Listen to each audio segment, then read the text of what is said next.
E agora? Acabamos de assistir a um documento histórico, cenas de grande interesse científico ou apenas a uma farsa sensacionalista? E a cena da autópsia de um extraterrestre na Rússia? Essa que você acabou de ver. Aquilo é mesmo um homem do espaço? Ou é mais uma brincadeira de mau gosto? O Linha de Frente desta noite vai investigar o dossiê dos discos voadores. Primeiro vamos mostrar imagens e depoimentos exatamente como foram apresentados ao público americano e europeu, sem questionamentos. Depois vamos mergulhar na busca da verdade.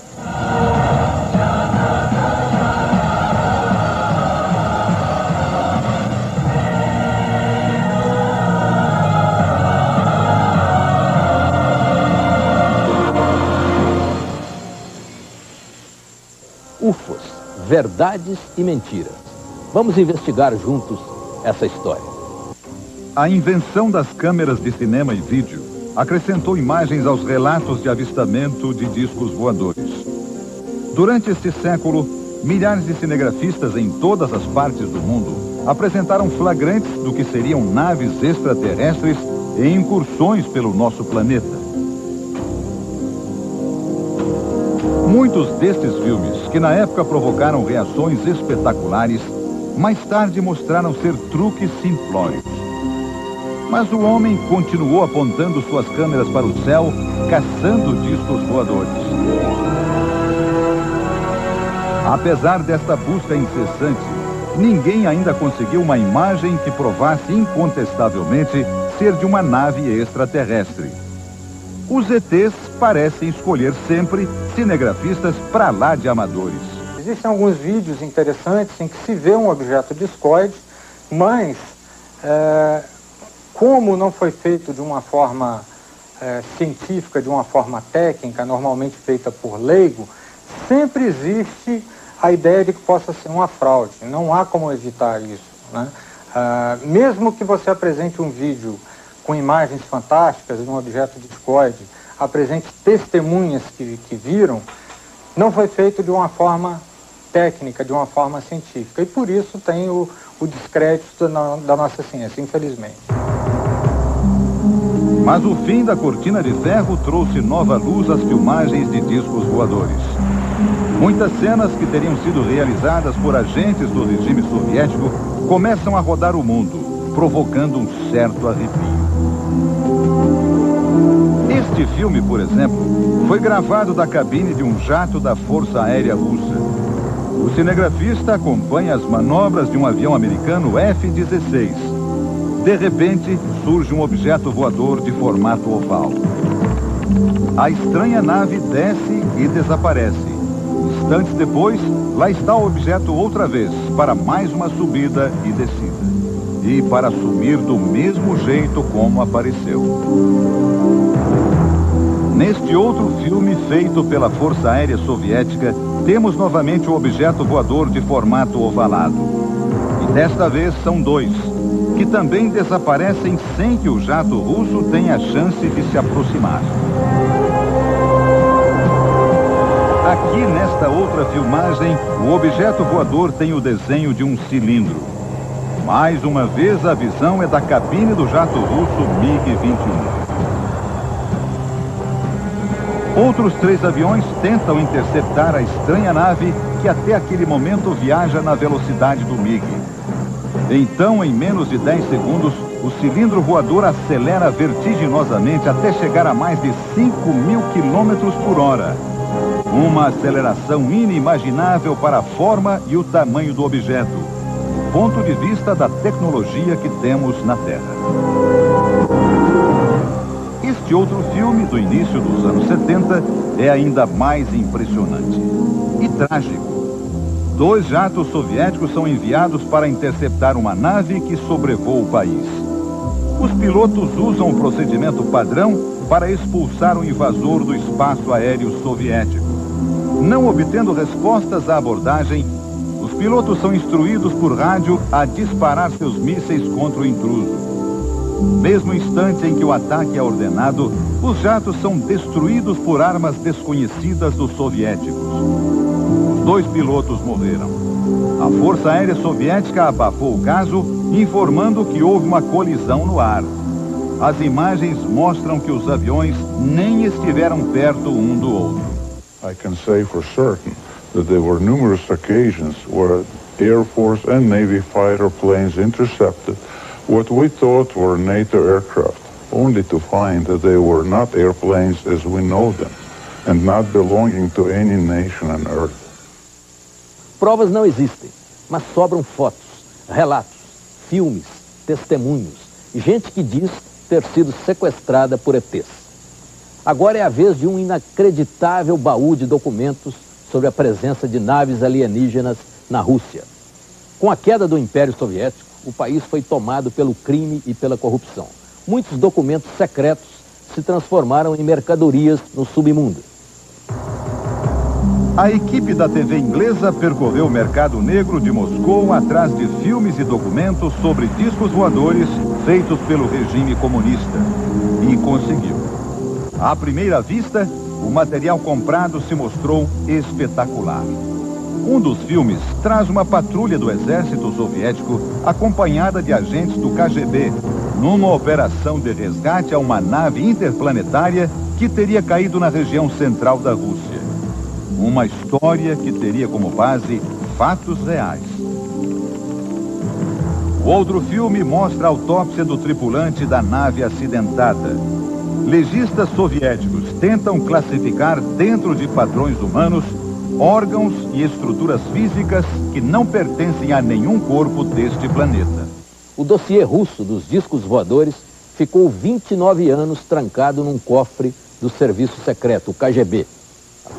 A explosão da bomba atômica soviética em 1949 é considerado o marco inicial da Guerra Fria.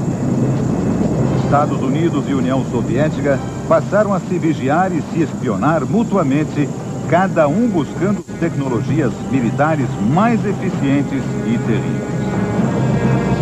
Os elementos para esta corrida por armas de destruição em escala planetária se apresentaram 2 anos antes da bomba soviética no conhecido caso Roswell. Em 1947, a população da cidadezinha de Roswell, no estado americano do Novo México, informou ao mundo que diversas naves extraterrestres haviam caído sobre a região e que o exército havia resgatado corpos de alienígenas. A notícia criou alvoroço e o governo americano manteve silêncio absoluto sobre o caso. Só nos anos 90, os Estados Unidos revelaram que se tratava de testes com balões meteorológicos. Para o ditador soviético Joseph Stalin, o episódio de Roswell era uma prova de que os americanos estavam procurando tecnologias alienígenas de guerra e que a União Soviética deveria fazer o mesmo. It was then that the KGB and the military separately had initiated studies of UFOs. The KGB, as far as we know, had never ceased studying them. O Comitê de Defesa do Estado, o KGB, foi a mais formidável polícia secreta de que se tem notícia. Chegou a contar com 300 mil agentes encarregados de encontrar contra-revolucionários russos, espiões estrangeiros e seres de outros planetas. Stalin criou uma divisão dentro do KGB, o setor de ciências especiais, incumbida de investigar, analisar e explicar qualquer fenômeno extraterrestre. Mas, como tudo no KGB, o trabalho desta unidade também era feito de forma disfarçada, como nos fatos registrados em Sverdlovsk, região central da Rússia. Em 27 de novembro de 1968, moradores de Sverdlovsk afirmam ter avistado bolas de fogo cruzando os céus e que uma delas caiu explodindo contra as montanhas. O jornal da cidade divulga o fato na capa de sua edição de 29 de novembro. 5 bolas de luz brilhante apareceram sobre o horizonte e começaram a vir em direção à cidade, diz um trecho da reportagem. 4 objetos seguiram em direções opostas enquanto o quinto começou a perder altitude e de repente desapareceu atrás da floresta. O jornal continua a abordar o fato, mas numa atitude típica da época, procura uma versão oficial que possa negar o incidente. A explosão se deu no depósito de cereais número 27 e foi causada pela negligência de um funcionário. Ele foi sentenciado a devolver todo o material perdido pelo Estado, informa o jornal. Os moradores continuaram a comentar a surpreendente explosão. Um fazendeiro encontrou estranhos vestígios no local e comunicou o fato aos órgãos de segurança. Esse autor russo, que escreveu um livro sobre o assunto, faz o relato. По просьбе КГБ были привлечены. On the KGB request, a Soviet army unit was brought to the discovery site. И в результате уже очень тщательных обследований были найдены. After close examination of the place, they found some wreckage debris of a disc-shaped object Частично. partially sunk into the ground. Para confirmar o que está descrito no livro, Vereshchagin informa sobre a existência de rolos de filmes sobre a investigação feitos pelo KGB. E o próprio escritor ajuda a equipe da TV inglesa a procurar cópias do material no submundo de Moscou. No escritório de um empresário têxtil, nos subúrbios da capital russa, os jornalistas encontraram o que procuravam. A negociação foi filmada com uma câmera oculta. Да, мы договорились. Ты должен понять, что достать такого рода документацию — это совсем небезопасно. Не, я понимаю. We only have 10,000. Да, у нас только 10 тысяч. Понимаете, в этой сумке? Ну, я знаю, 10 тысяч. Но мы договаривались с вами первоначально. Да, мы договаривались, но... I mean, I can't go out and... Это очень сложно, кстати. Нет, я должен это понимать. Я понимаю, Дмитрий Федорович, я отлично понимаю, но вы понимаете, здесь вот в данный момент находится только 10 тысяч. Мы не можем сейчас найти где-то еще вдруг не всего 5 тысяч.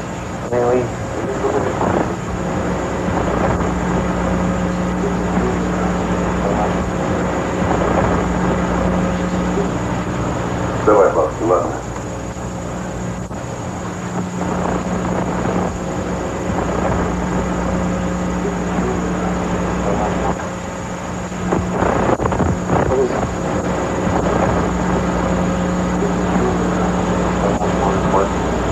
This is KGB? Yes.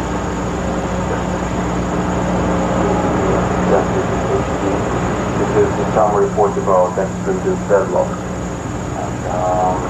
Does this look... Do you think this is... Он говорит, он просто хочет убедиться, что документы подлинные. Конечно, official KGB. As imagens mostram um disco voador que caiu na Rússia. Está jogado no chão, meio enterrado e encostado numa árvore de uma floresta congelada. O ano é 1968. A nave é redonda e apresenta estranhas inscrições no metal. É difícil acreditar que isto seja verdadeiro. Se fosse, cientistas do mundo inteiro estariam trabalhando nessas imagens. Confira você mesmo.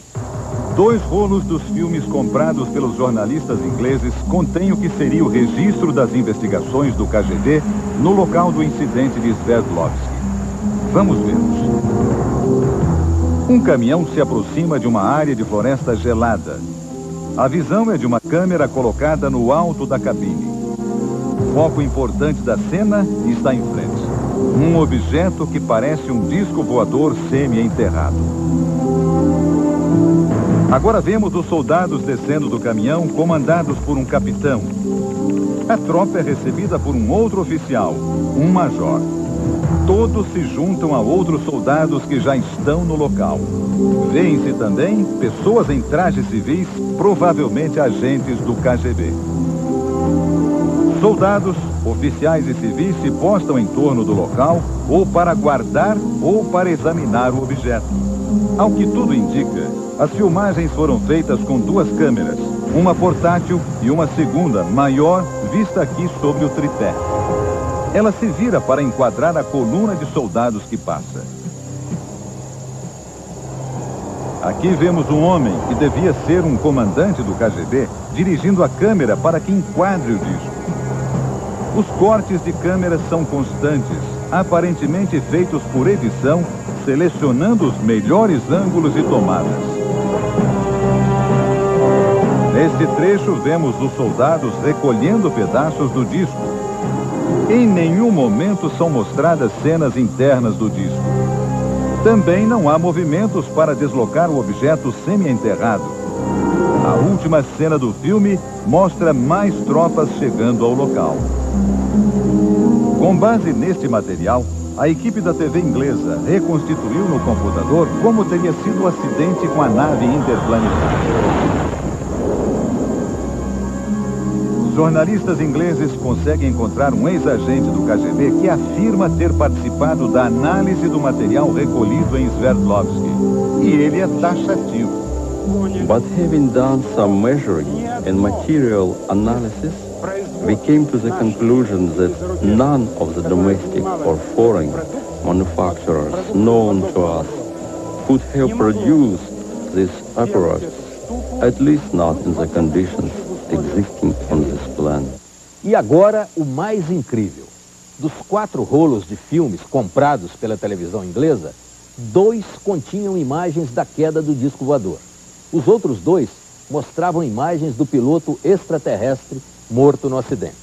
As imagens são de um ser pequeno e disforme, sendo autopsiado por legistas do Serviço Secreto Russo. Os filmes comprados pela equipe da TV inglesa ATI se complementam. Os trechos onde os soldados e agentes do KGB vasculham o local do incidente não mostram o interior da nave ou o resgate. Mas as outras latas dos filmes indicam que o disco voador de Sverdlovsk era pilotado por um ser inteligente e que morreu estraçalhado no acidente com sua nave. Aqui está o corpo do solitário tripulante do disco voador, ou o que sobrou dele. Batizado de Pigmeu de Sverdlovsk pelo próprio KGB, o extraterrestre teria sido submetido à autópsia no antigo Instituto de Pesquisas Biológicas. Era um centro médico sob o controle absoluto do Serviço de Segurança Comunista. O local hoje é uma escola privada de medicina conhecida como Instituto Médico de Moscou. Estudantes que podem pagar mensalidades altas para os atuais padrões russos acompanham aulas práticas de anatomia. Uma mórbida referência ao passado recente do centro médico. Os móveis e o ambiente parecem ter se mantido iguais nas últimas 3 décadas. E no subsolo do prédio, outra recordação de uma época em que o segredo era lei por aqui. Os ladrilhos que cobrem o chão desta sala são os mesmos que aparecem nas cenas da dissecação do Pigmeu de Sverdlovsk.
O filme da autópsia do suposto ET foi mostrado a esta experiente patologista do exército inglês. A doutora Annette Ryan analisa os procedimentos técnicos empregados pelos legistas soviéticos que estão em cena. They're using dissecting scissors to open up the sternum, which is a common procedure at that time. He's using the proper tool. The way they're holding and using the various tools looks correct, which indicates to me these people know what they're doing. Os jornalistas da TV inglesa procuraram no antigo Instituto de Pesquisas Biológicas de Moscou informações sobre os legistas que participaram da cena de dissecação do pigmeu de Sverdlovsky. Obtiveram 3 atestados de óbito datados de 24 de março de 1969, exatamente uma semana depois da autópsia do ET. A causa da morte de todos: hemorragia cerebral. Estas mortes misteriosas são indícios que o KGB usou métodos habituais para conservar o silêncio sobre... Este relatório secreto do KGB se refere especialmente à Operação Pigmeu de Sverdlovsky. No papel, a transcrição em detalhes da busca no local da suposta queda do disco voador. Este outro documento também menciona o acidente com a nave interplanetária e a existência de restos orgânicos. Na pilha de documentos comprados dos mafiosos, há também esta ordem secreta do Ministério da Defesa soviético determinando assistência militar para a unidade 67527. No filme em que os soldados vasculham o disco semi-enterrado, uma ligação com este documento. Os distintivos parecem ser os mesmos usados pelo exército soviético à época, especialmente o batalhão 67527. Não há nenhum papel que mencione o que foi feito com os destroços da nave. Também não há pistas sobre o destino dos restos mortais do alienígena e nem sobre o resultado de sua autópsia. O pigmeu de Sverdlovsky veio a público apenas com seu tronco e um membro superior. Aproveitando estas duas referências anatômicas, um poderoso computador gráfico cria as feições de como seria o desastrado piloto interplanetário.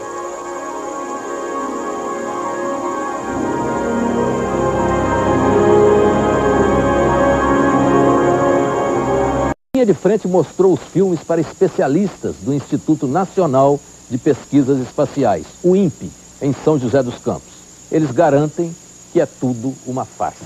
Antes de exibir os filmes que adquiriu no mercado negro de Moscou, a TV inglesa também submeteu as imagens a alguns especialistas.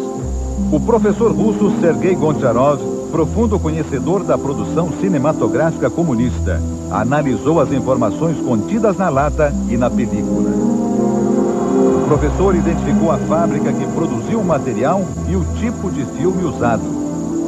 Ele também estudou os números e caracteres russos que estão no filme, como mês e ano da filmagem, março de 1969. Observou ainda o logotipo do KGB e as palavras confidencial e arquivos do KGB. O professor Goncharov cruzou todas as informações e as considerou compatíveis com a época que supostamente os filmes retratam. Só não atesta que as cenas sejam reais. Anytime you have subject matter of this type, any additional investigation is worthwhile. Absolutely. A TV inglesa submete os filmes a outro especialista. Ele analisa as cores, o estilo das tomadas e as roupas dos participantes. Sua conclusão: The colors of the film, the quality, soldier uniforms.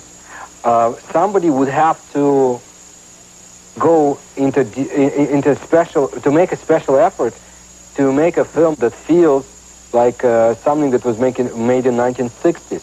I've seen a lot of films made in the 1960s, and this film here is almost of the same quality. It's not a 1980s or 1990s film.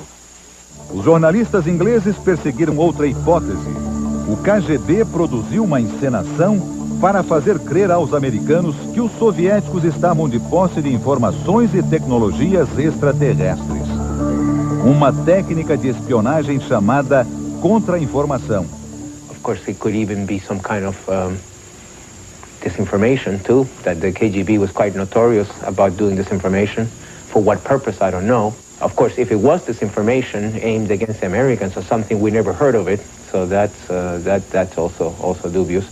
Mas um cientista brasileiro assegura que a farsa seria ainda maior. Um ufólogo e engenheiro eletrônico do INPE analisou os filmes a pedido do Linha de Frente. Com as cenas rodando quadro a quadro num computador, o engenheiro descobre equipamentos de filmagem que não existiam há 30 anos. Procuramos por sombras das câmeras utilizadas em todo o vídeo e encontramos em alguns momentos sombras da pessoa que está filmando que não condizem com a instrumentação utilizada e descrita durante o próprio programa. Nessa cena aqui é que nós comprovamos e temos a certeza da fraude, onde se vê a sombra do operador, da pessoa que está filmando, em que podemos identificar uma câmera digital moderna. Nós vemos aqui até a alça, o microfone, a frente da câmera com protetor de lente e, inclusive, o viewfinder.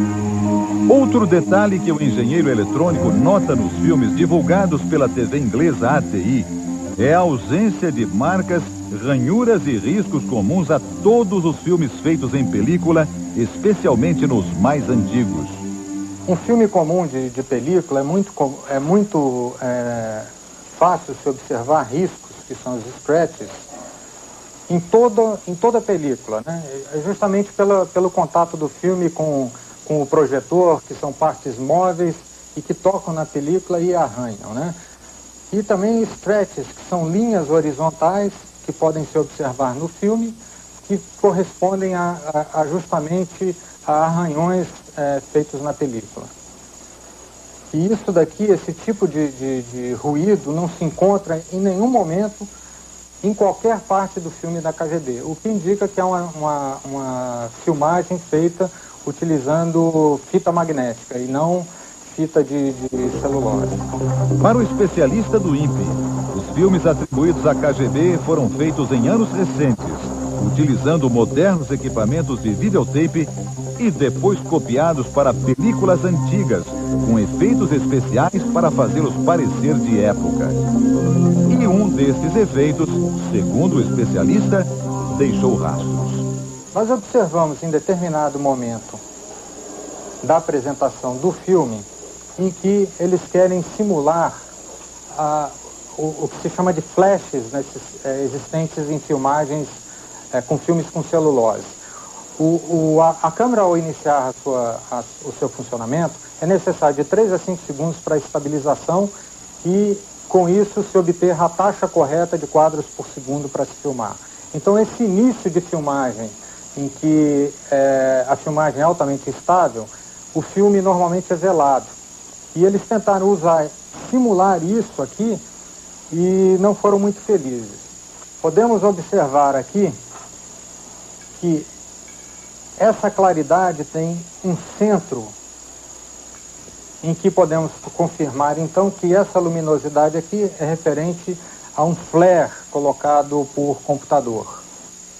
O Linha de Frente também procurou este experiente legista, professor da Universidade Federal Paulista, para avaliar a suposta autópsia do pigmeu de Sverdlovsky. Detalhista, o médico analisou as cenas do filme diversas vezes. Me pareceu uma preocupação um pouco exacerbada em tampar algumas coisas. Tinha muita mão para pouco animal, para pouco corpo. Uma coisa de tamanha importância, se fosse para ser mostrada ao mundo, deveria ser filmada em close e, principalmente, antes de iniciar qualquer tipo de incisão, isso teria que ser documentado. Quer dizer, filmado antes de se iniciar e depois close em cada procedimento que fosse feito. E não só ao final, com diversos cortes na tomada no ângulo da filmagem e depois os possíveis órgãos, as possíveis peças retiradas são mostradas apenas de longe. As hipóteses que me ocorrem, por exemplo, um objeto de 58 centímetros de comprimento seria uma criança, se um recém-nascido em média tem 50, 51 centímetros de comprimento, quer dizer, seria uma criança de poucos meses. E uma criança carbonizada ou já em putrefação, particularmente na fase colicoativa da putrefação, poderia ter um aspecto que lembrava um pouco aquele objeto mostrado. Além de uma criança, evidentemente, um animal de pequeno porte. Agora, não dá nem para se afirmar se é pessoa, animal ou coisa. A conclusão dos especialistas brasileiros é de que as cenas do disco voador acidentado e da autópsia do seu tripulante foram forjadas. Mas então, para que tanto esforço, tantos recursos técnicos e tanto dinheiro só para produzir uma farsa? Primeiro, para desacreditar o fenômeno ufológico, ou seja, eu coloco imagens muito boas, uma história consistente, afirmo que é verdade, para logo em cima desmentir. Isso daí tem um tiro muito grande e muito ruim para a ufologia, né? E a segunda, simplesmente para você colocar na população e procurar sentir a reação dela, não só da mídia, mas do povo em geral. Saber qual seria a reação em que, se nós tivéssemos distribuídos imagens de um suposto disco voador e de uma inteligência extraterrestre. Como nós reagiríamos com algo desse tipo?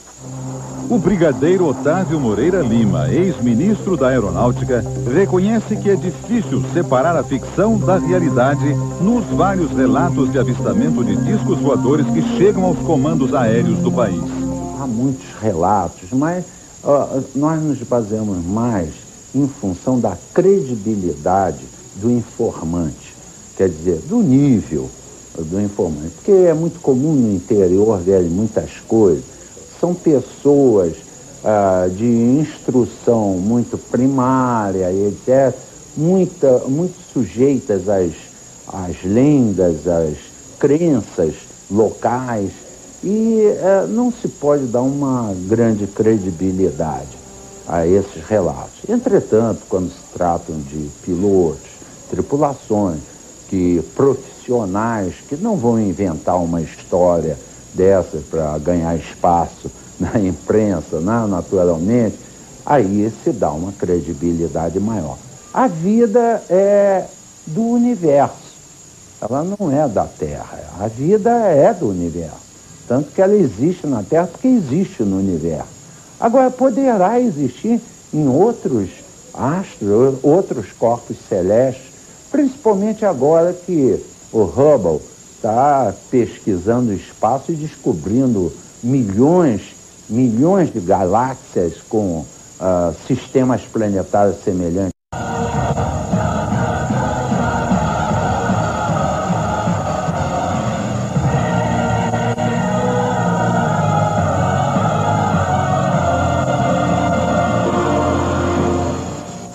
Apontando suas câmeras para o céu, caçando discos voadores.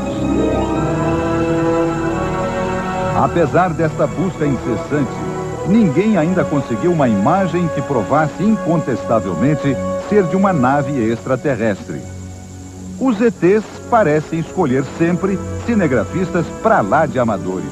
Existem alguns vídeos interessantes em que se vê um objeto discoide, mas como não foi feito de uma forma científica, de uma forma técnica, normalmente feita por leigo, sempre existe a ideia de que possa ser uma fraude. Não há como evitar isso, né? Mesmo...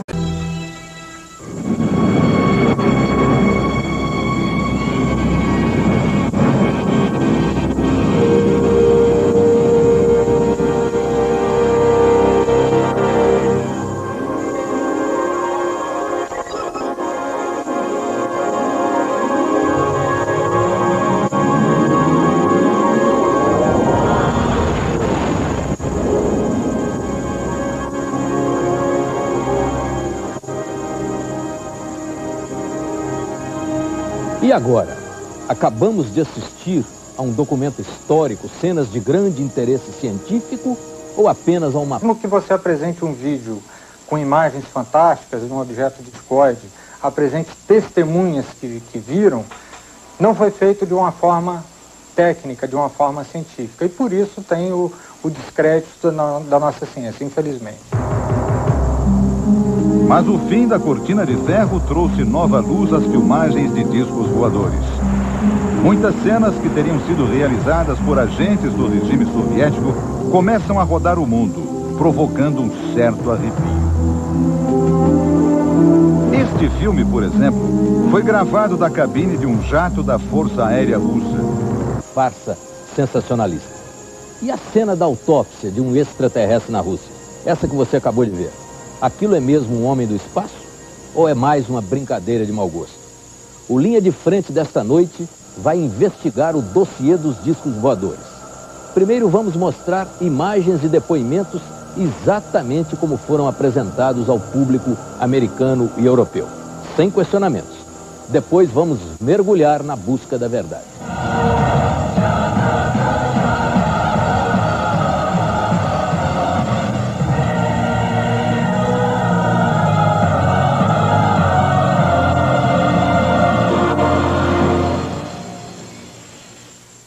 UFOs, verdades e mentiras. Vamos investigar juntos essa história. A invenção das câmeras de cinema e vídeo acrescentou imagens aos relatos de avistamento de discos voadores.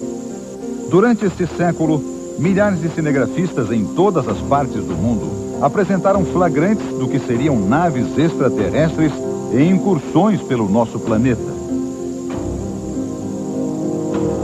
Muitos destes filmes, que na época provocaram reações espetaculares, mais tarde mostraram ser truques simplórios. Mas o homem continuou a